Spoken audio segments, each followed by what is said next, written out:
Kuan sa mitarha. Para sa school, translation services.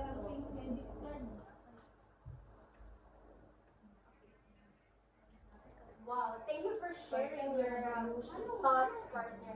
Yeah, you're welcome. Of course, our viewers and our listeners, they deserve to learn more about this because it is very important. Yeah. So, partner, can I ask more? Yeah, sure. Okay, so, partner, what if, in the communication, Yeah. anyway, what are the, how can you, what are Challenge the naman common, siya. what are the common, ilak na ikaw na lang ito. So, partner, so partner, what are the challenges of the communication? Can you give an example? Yes, of course. So, in communication, there's a lot. There's huge conflicts, challenges, of course. But I want to specify this one, which is the language barriers. So, language barriers is that when you are communicating to others, but you have different languages usage of language.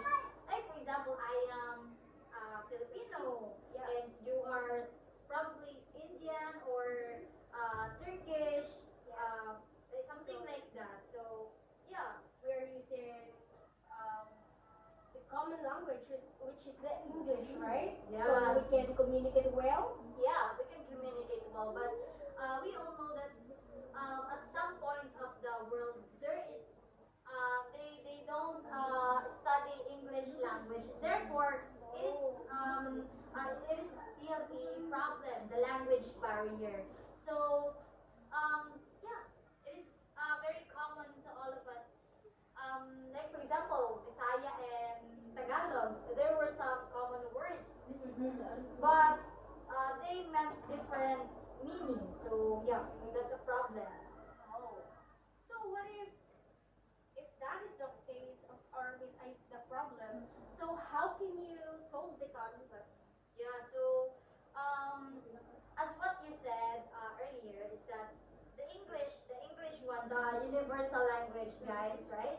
So for me, if I were to be someone who could contribute something, we should focus more on pushing English language on different countries, especially those Japan, in India, where English language is